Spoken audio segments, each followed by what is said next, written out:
Good afternoon, everyone.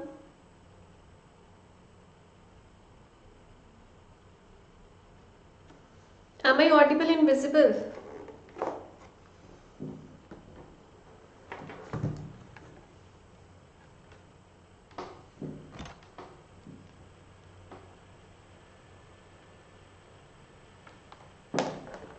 Yeah, good afternoon, Harsimran. Good afternoon, everyone. Am I audible and visible?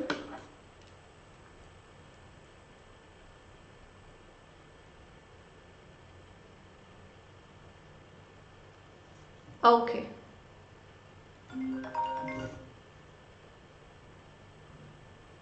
Okay, Prachi. Okay, Harsimran.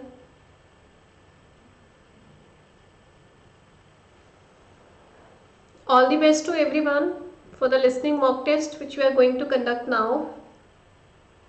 Okay. Put the question numbers 1 to 40 quickly on your notebook. Question numbers 1 to 40.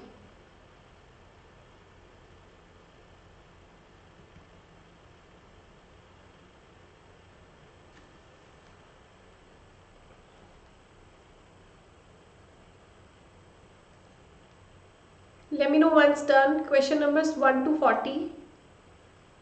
Put the question numbers 1 to 40 and let me know once done.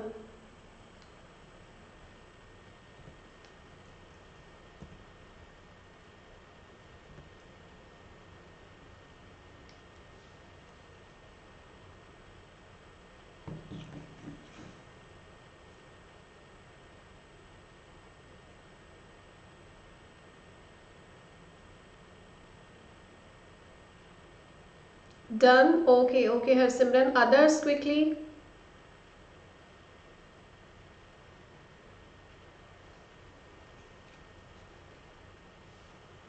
Okay, let's start. All the best.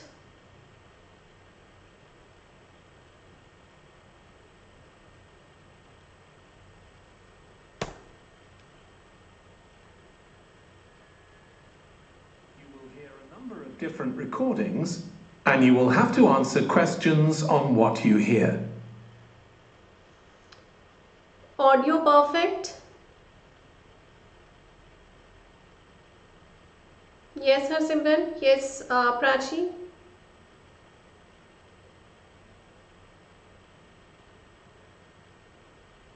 Yes, okay. There will be time for you to read the instructions and questions, and you will have a chance to check your work. All the recordings will be played once only. The test is in 4 sections. At the end of the test, you will be given 10 minutes to transfer your answers to an answer sheet. Now turn to section 1.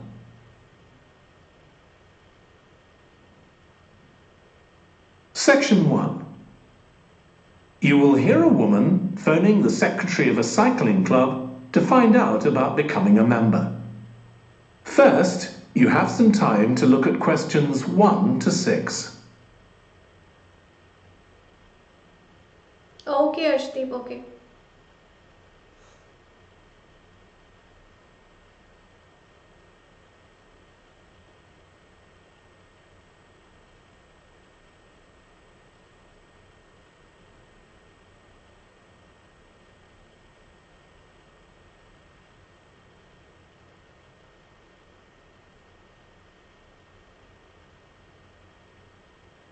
You will see that there is an example that has been done for you.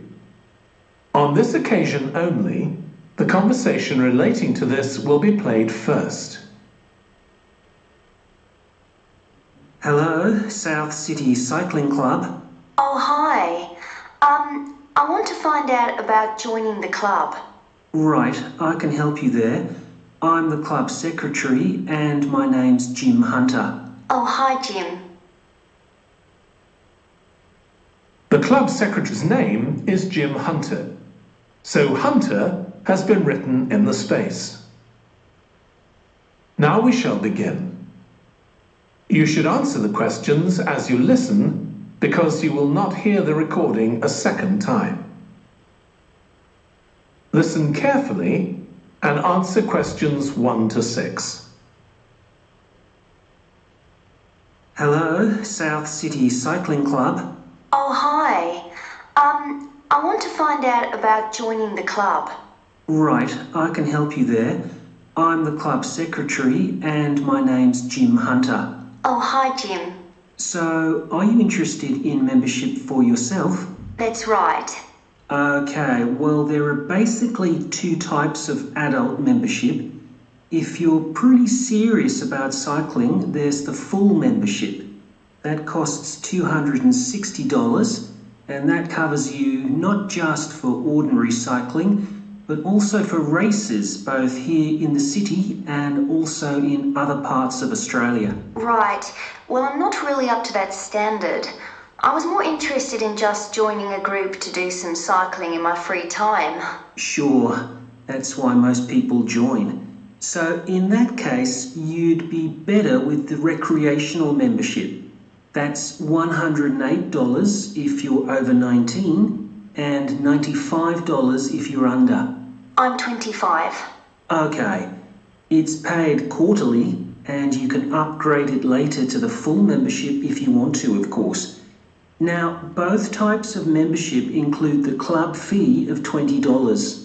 They also provide insurance in case you have an accident, though we hope you won't need that, of course. No. Okay. Well, I'll go with the recreational membership, I think. And that allows me to join in the club activities and so on? That's right. And once you're a member of the club, you're also permitted to wear our kit when you're out cycling. It's green and white. Yes, I've seen cyclists wearing it. So can I buy that at the club? No, it's made to order by a company in Brisbane. You can find them online. They're called Jerry's. That's Jerriz. You can use your membership number to put in an order on their website. Okay. Now can you tell me a bit about the rides I can do? Sure.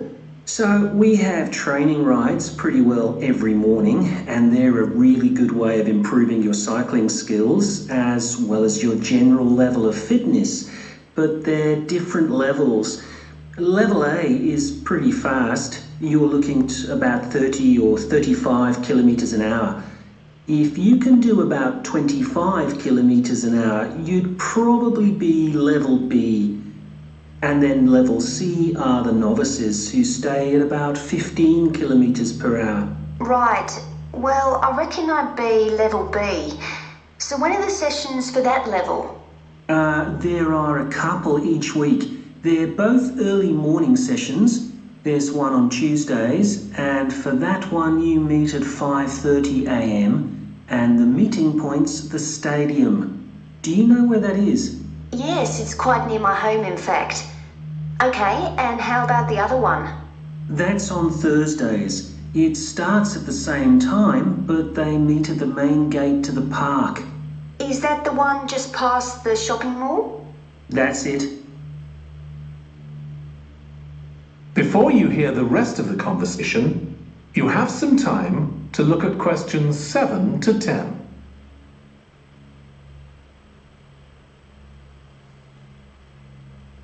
Okay, I hope you could do 1 to 6 questions. Good afternoon, Vijay. So now 7 to 10.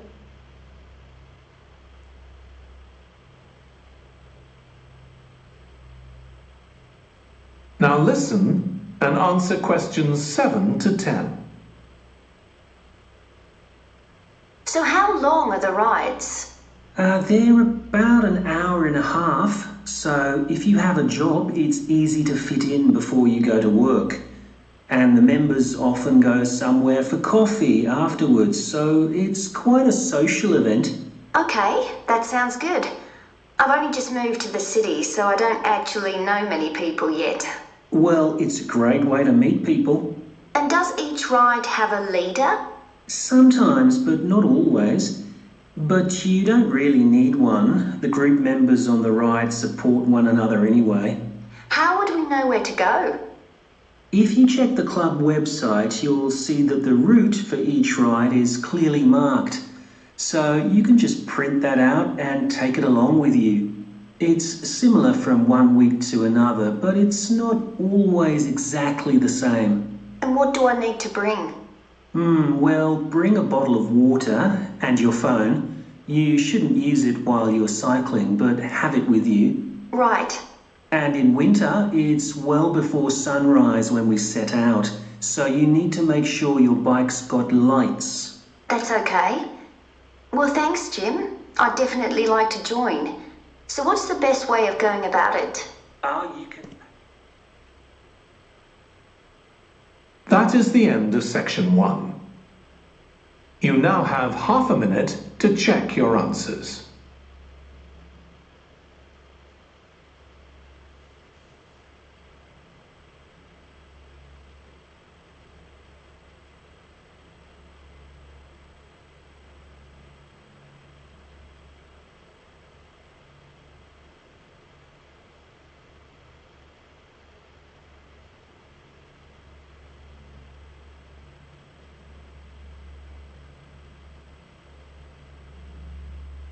Now turn to section 2.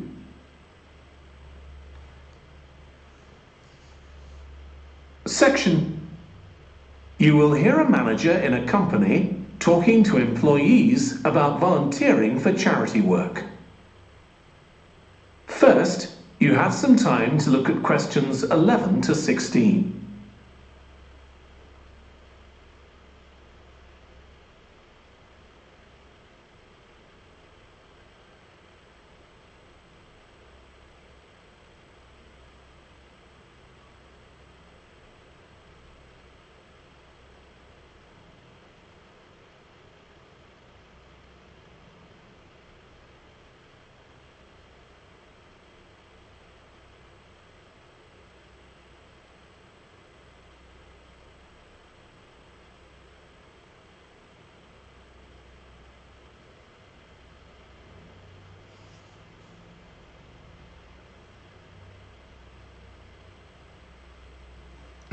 Now listen carefully and answer questions 11 to 16. Thanks for coming, everyone. Okay, so this meeting is for new staff and staff who haven't been involved with our volunteering projects yet. So basically, the idea is that we allow staff to give up some of their work time to help on various charity projects to benefit the local community. We've been doing this for the last 5 years, and it's been very successful. Participating doesn't necessarily involve a huge time commitment. The company will pay for 8 hours of your time. That can be used over 1 or 2 days all at once, or spread over several months throughout the year. There are some staff who enjoy volunteering so much, they also give up their own free time for a couple of hours every week. It's completely up to you. Obviously, many people will have family commitments and aren't as available as other members of staff.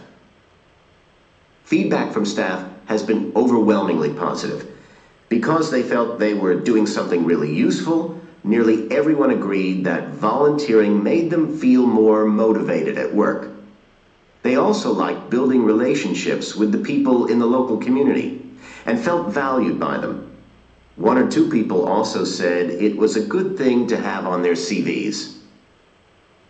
One particularly successful project last year was the Get Working project. This was aimed at helping unemployed people in the area get back to work. Our staff were able to help them improve their telephone skills, such as writing down messages and speaking with confidence to potential customers, which they had found quite difficult. This is something many employers look for in job applicants, and something we all do without even thinking about every day at work. We've got an exciting new project starting this year. Up until now, we've mainly focused on projects to do with education and training, and we'll continue with our reading project in schools and our work with local charities. But we've also agreed to help out on a conservation project in Redfern Park. So if any of you fancy being outside and getting your hands dirty, this is the project for you. I also wanted to mention the annual Digital Inclusion Day, which is coming up next month. The aim of this is to help older people keep up with technology. And this year, instead of hosting the event in our own training facility, we're using the ICT suite at Hill College, as it can hold far more people. We've invited over 60 people from Silver Age Community Center to take part, so we'll need a lot of volunteers to help with this event. If you're interested in taking part, please go to the volunteering section of our website and complete the relevant form. We won't be providing any training for this, but you'll be paired with an experienced volunteer if you've never done it before. By the way, don't forget to tell your manager about any volunteering activities you decide to do. Before you hear the rest of the talk, you have some time to look at questions 17 to 20.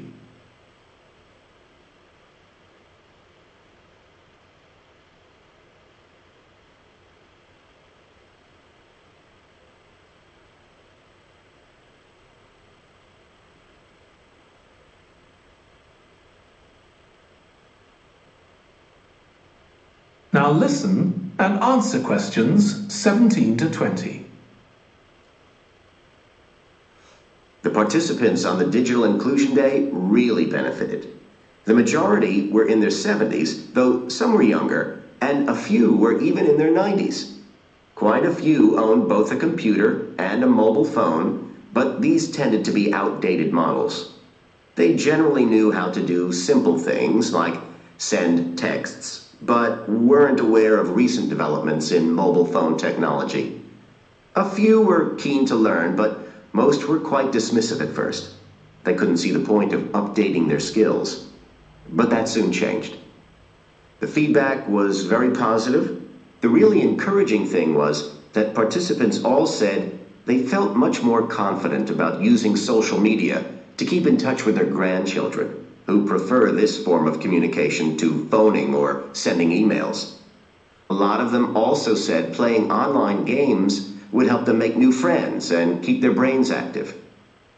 They weren't that impressed with being able to order their groceries online, as they liked going out to the shops, but some said it would come in handy if they were ill or the weather was really bad. One thing they asked about was using tablets for things like reading newspapers. Some people had been given tablets as presents, but had never used them. So that's something we'll make sure we include this time. That is the end of section 2. You now have half a minute to check your answers.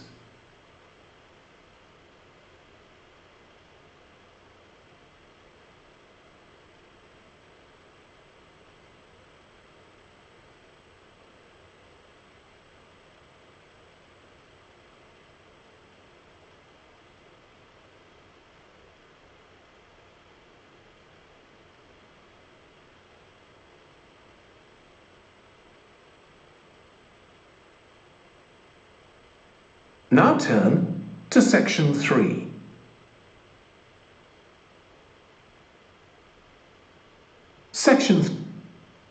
You will hear a student called Russ consulting his tutor about a presentation he is preparing on nanotechnology, the study of materials on an extremely small scale. First, you have some time to look at questions 21 to 25.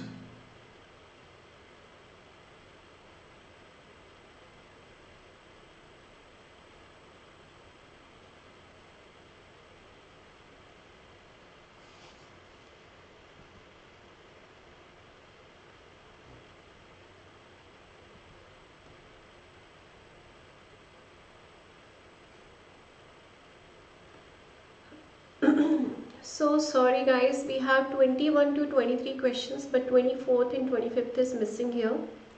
So we will do 21 to 23 first, and then after 26 to 30. I'm sorry for this.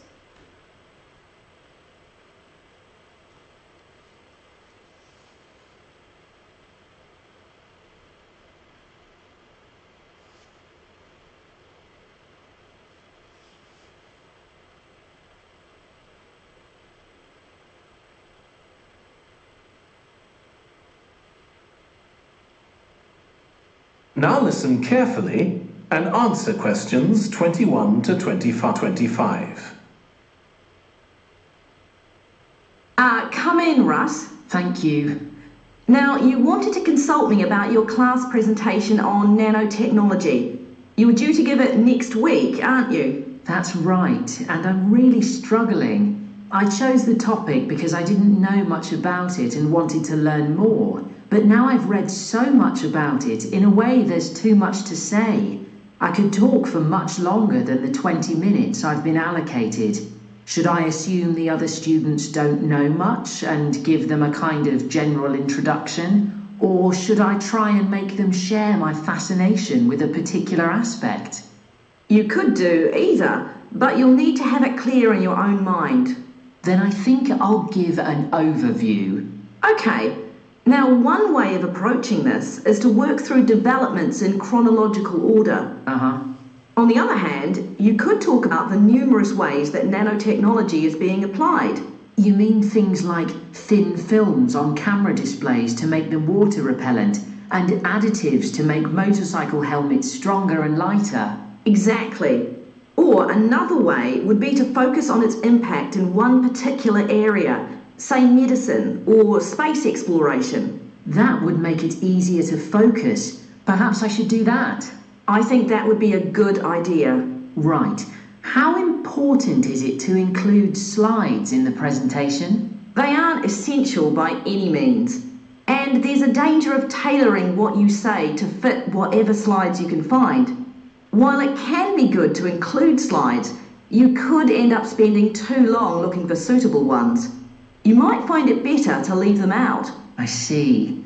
Another thing I was wondering about was how to start. I know presentations often begin with, first I'm going to talk about this, and then I'll talk about that. But I thought about asking the audience what they know about nanotechnology. That would be fine if you had an hour or two for the presentation, but you might find that you can't do anything with the answers you get, and it simply eats into the short time that's available. So maybe I should mention a particular way that nanotechnology is used to focus people's attention. That sounds sensible. What do you think I should do next? I really have to plan the presentation today and tomorrow.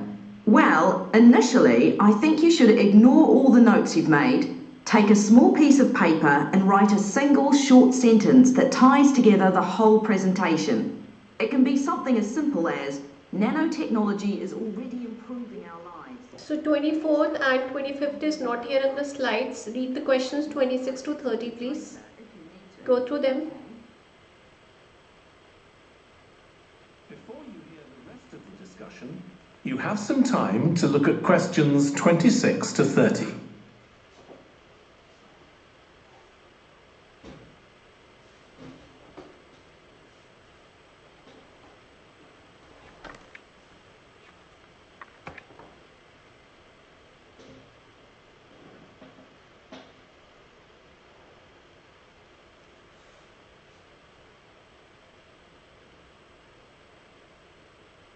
Now listen and answer questions 26 to 30.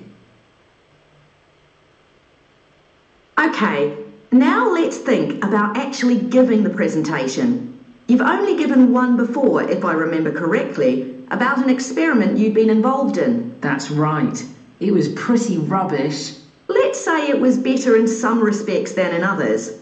With regard to the structure, I felt that you ended rather abruptly, without rounding it off. Be careful not to do that in next week's presentation. Okay. And you made very little eye contact with the audience because you were looking down at your notes most of the time. You need to be looking at the audience and only occasionally glancing at your notes. Your body language was a little odd.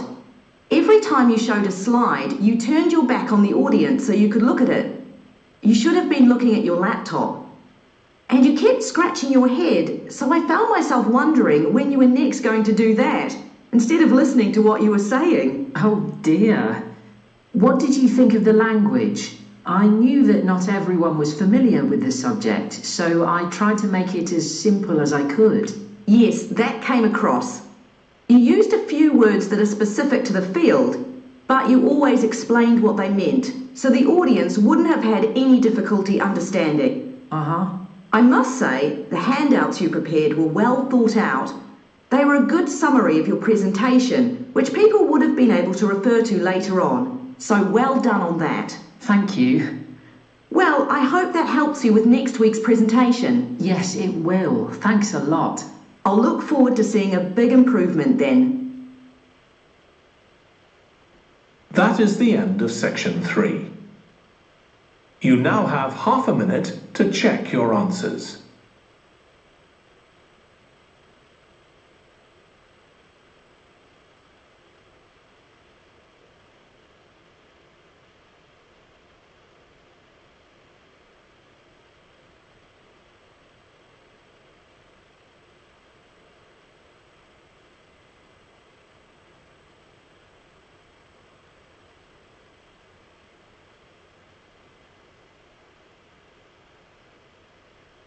Now turn to section 4.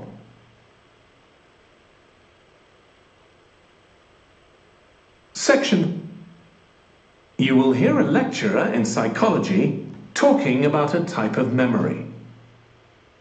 First, you have some time to look at questions 31 to 40.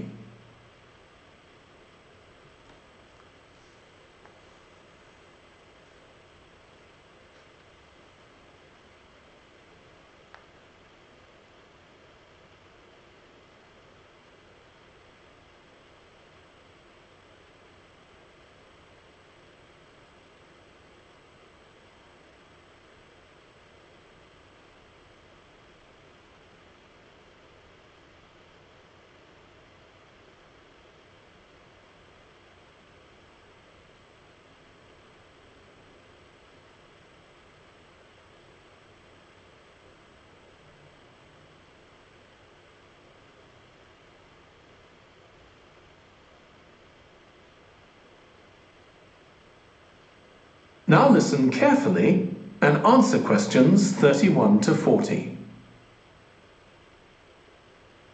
Today, we'll be continuing the series of lectures on memory by focusing on what is called episodic memory and what can happen if this is not working properly.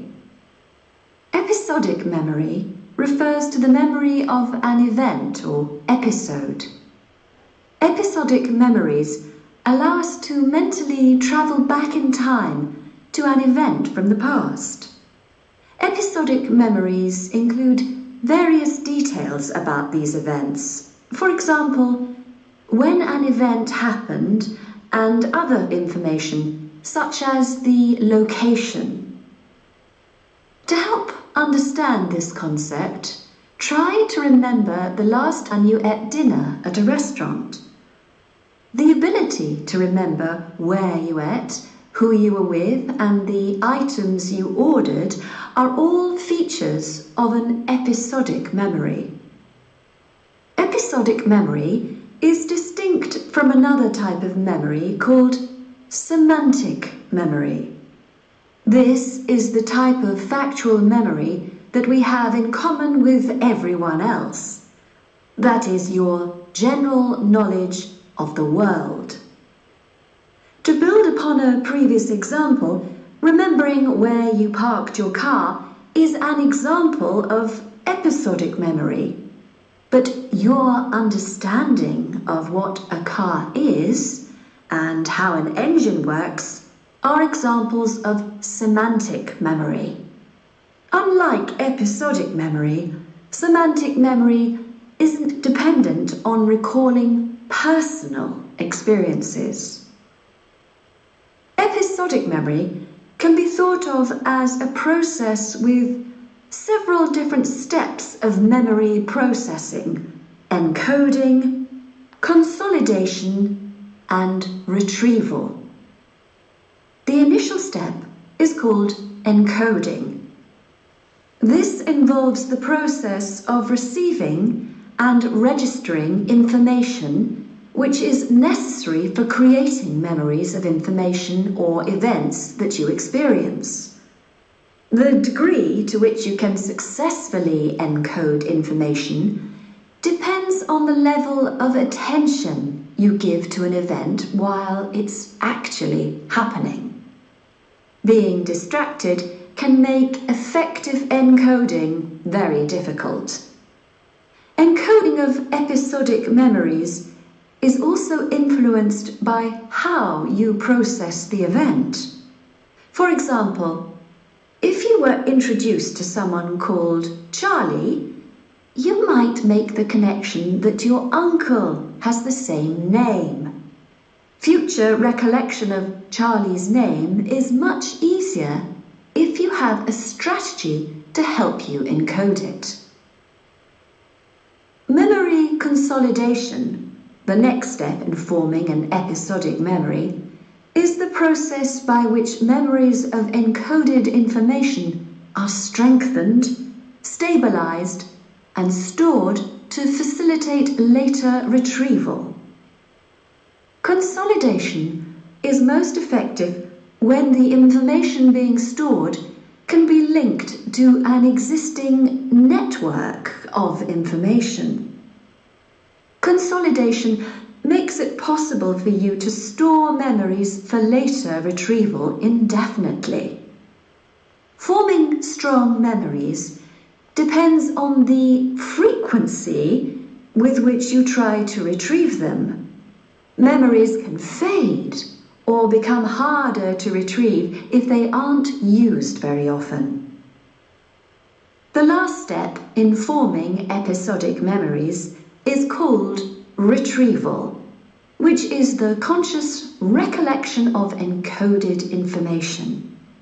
Retrieving information from episodic memory depends upon semantic, olfactory, auditory, and visual factors. These help episodic memory retrieval by acting as a prompt. For example, when recalling where you parked your car, you may use the color of a sign close to where you parked. You actually have to mentally travel back to the moment you parked.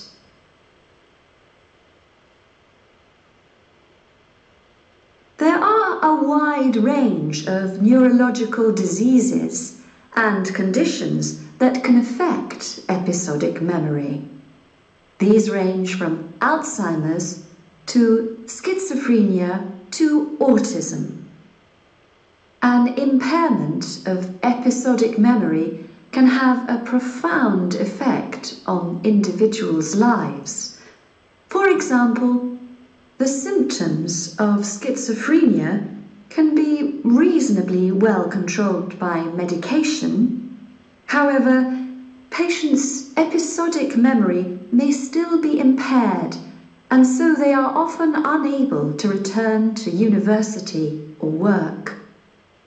Recent studies have shown that computer-assisted games designed to keep the brain active can help improve their episodic memory. Episodic memories can help people connect with others, for instance by sharing intimate details about their past, something individuals with autism often have problems with. This may be caused by an absence of a sense of self. This is essential for the storage of episodic memory and has been found to be impaired in children with autism. Research has shown that treatments that improve memory may also have a positive impact on children's social development. One study looked at... That is the end of section 4. You now have half a minute to check your answers.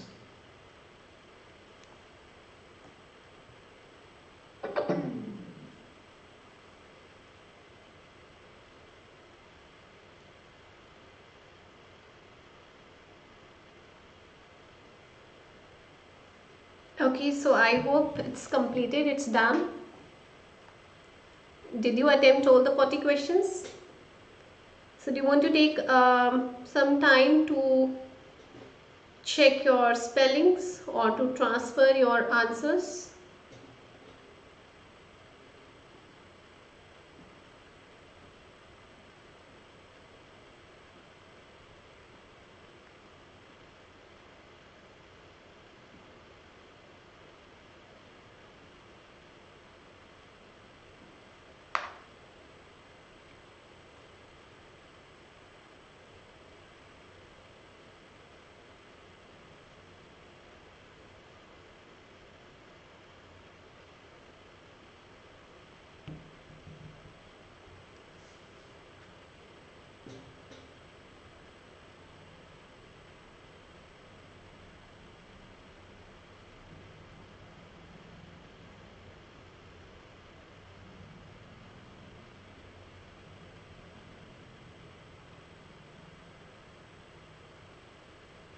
Shall I show answers?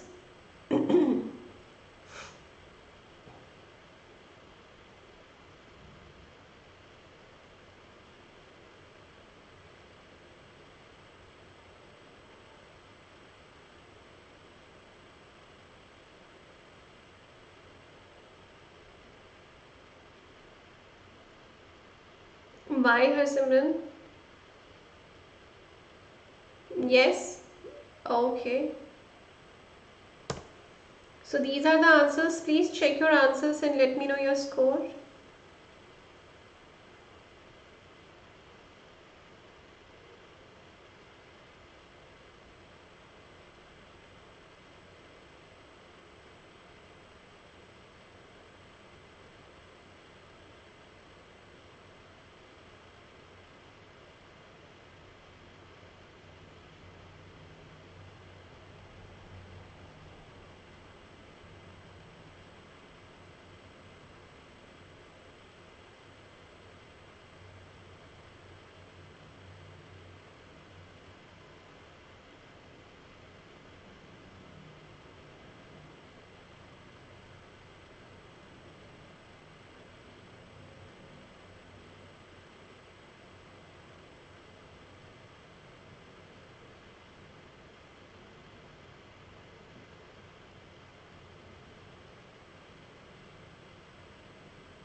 Manish, this one.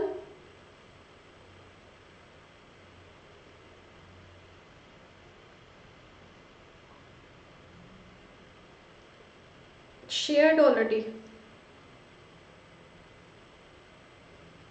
I've shared.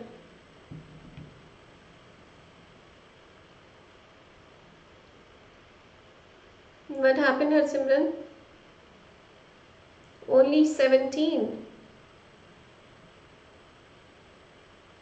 So you said अभी because of lack of concentration you couldn't do it. बाद में दोबारा से इसको attempt कर लेना test को, okay? I've shared on the Telegram group already. Yes.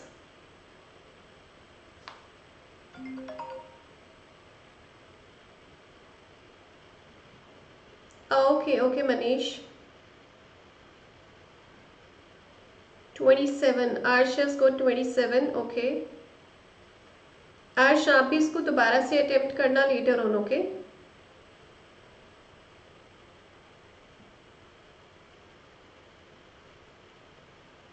It wasn't difficult.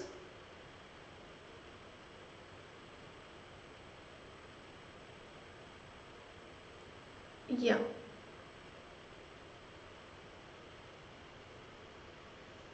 Chalo, okay, see you in the next class. Thank you.